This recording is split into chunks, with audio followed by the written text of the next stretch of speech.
Hey everyone, welcome back this week to There's Hope Ministries. Again, we're so thankful that you would take the time to join us again.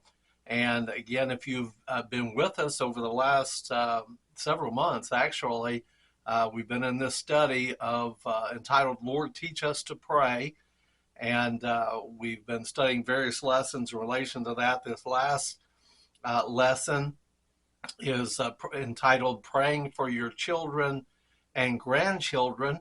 And this brings us to the last point of this lesson. I think this was the sixth lesson in that title, Praying for Our Children and Grandchildren. This is the last point, and it will be the last point and lesson from the study we have been in. So I want to get to it, and I want to read some scripture. And again, we're looking at the life of Moses, not only Moses, but also a little bit in the life of Samuel and his mother, Hannah.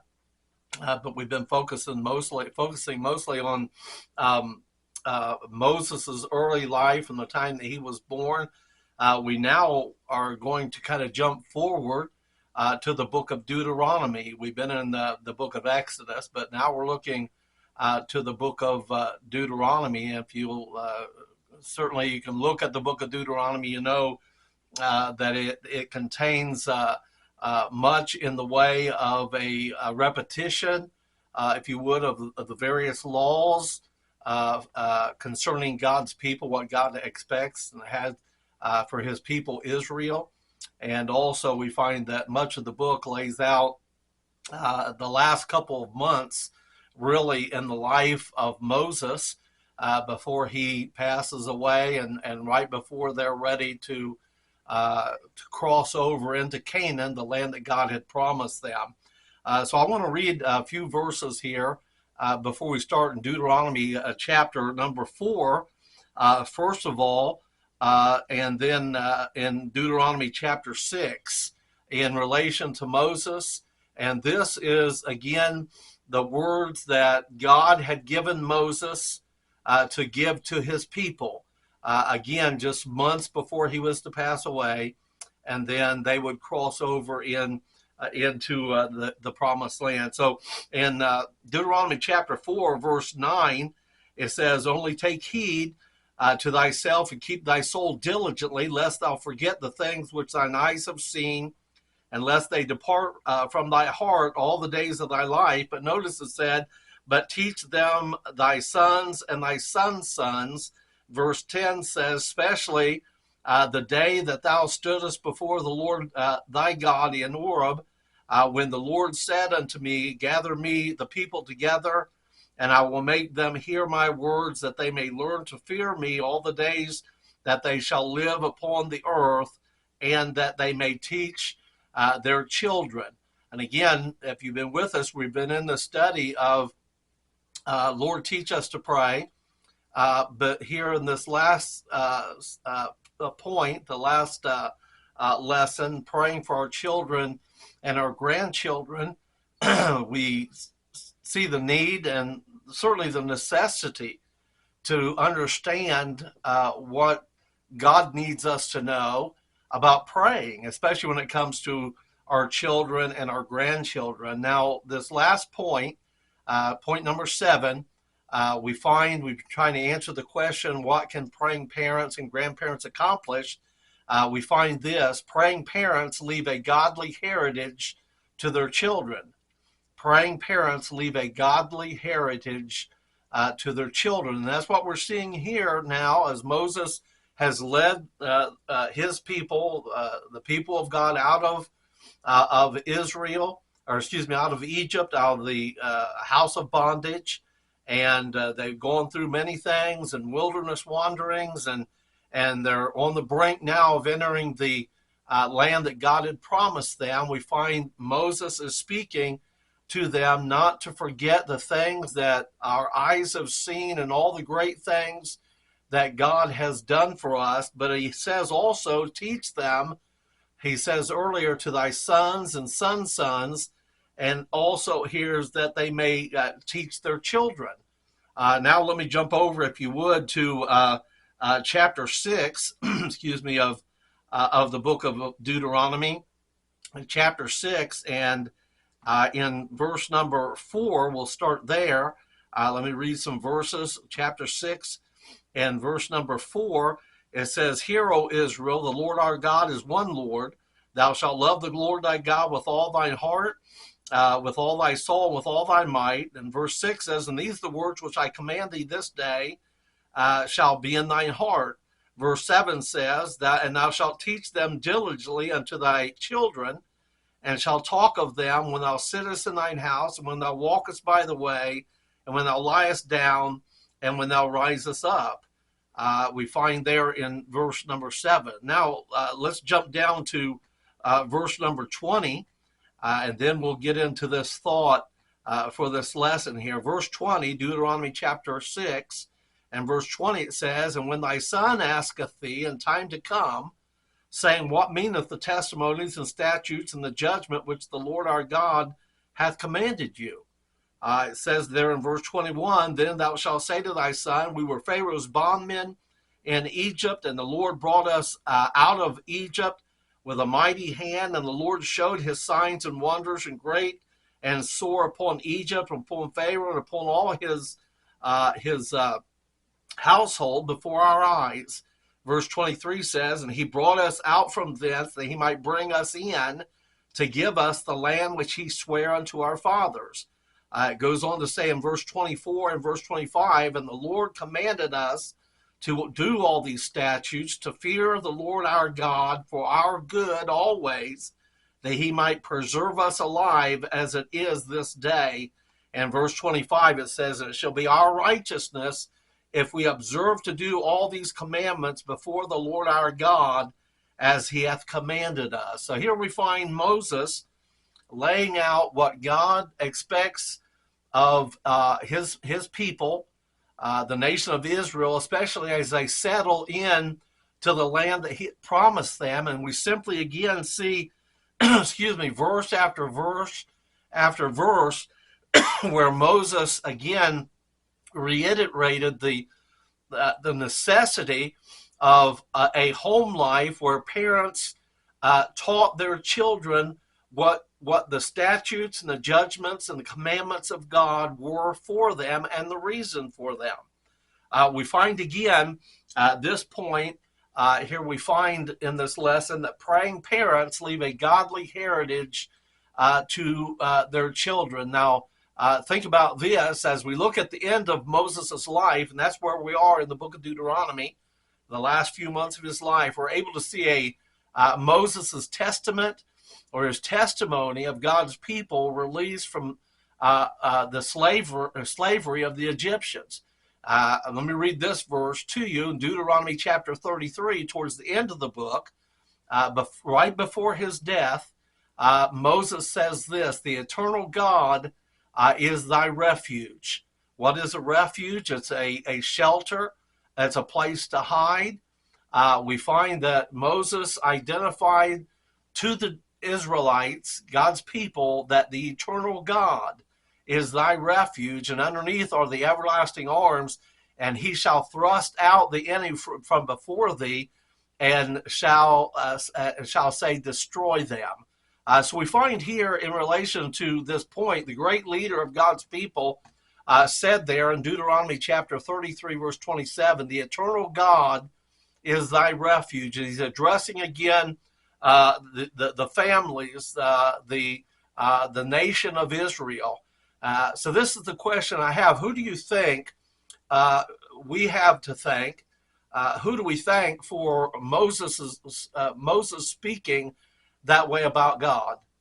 Of course, the first and foremost and always is God himself. So we have God to thank for Moses speaking that way. God had showed himself strong in so many ways to Moses and Aaron and to the nation of Israel. Moses was the leader and lawgiver of God's people. He was God's spokesman. And yet, even with all his imperfections, with his objections personally, and even the excuses that Moses had in relation to him being the one that God wanted to lead the nation of Israel out of bondage. We understand that God strengthened him, God guided and provided for him, and God assured him of his divine presence to fulfill the task that God had for him. So we find we have first and foremost and always God to thank for all that, because God's the doer of all things. We know from the early life of Moses that God had already determined that there was something special that Moses was going to do, not only for God but for God's people. So we find here again the question as we move on. We find the Christians. We find in our day and age, we find that the greatest thing that we can do. Let me ask you this question again.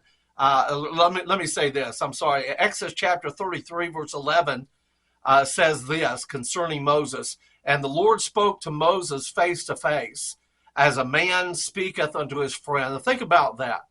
Think about how amazing, and think about the relationship that Moses and God must have had, as it says there, that the Lord spoke to Moses. Moses was the leader and lawgiver that God had provided for the nation of Israel. And there's such a communion and such communication between God and Moses that it says that the Lord spoke to him face to face, as a man speaketh unto his friend. So we understand again, and I kind of lost my place in my thinking there, but first and foremost and always, we have to thank God for how Moses spoke and testified to the nation of Israel on God's behalf. But think about this. It also must be understood that God placed Moses in that home in relation to his parents. God placed Moses and gave Moses parents that God knew would give him the upbringing that he needed to prepare him for God's use. And we understand again from the early life of Moses that they hid him from Pharaoh from being killed. And after 3 months, they could no longer hide him. We know the stories, we've gone over it over the last several weeks, that he was placed in an ark and placed in the river. He was found by the Egyptian princess, Pharaoh's daughter, and we find that she was used of God to save his life. But we understand also that Moses was able to spend a little more time as an infant in the care of his parents, especially his mother, as she would nurse him until he was weaned, and then bring him into the Pharaoh's, the king's house or palace, and be adopted by the Egyptian princess. And we find here again that we understand that God had placed him in that home. So we find that certainly we find again in relation to this thought that praying parents leave a godly heritage for their children. Think about what God used in the time that he had placed Moses under the care of his own parents before he was taken into the king's palace. And we understand this is what's expected of us as God's people, to pass on the godly heritage to our children. So let me ask you this question. What do you want to leave for your children?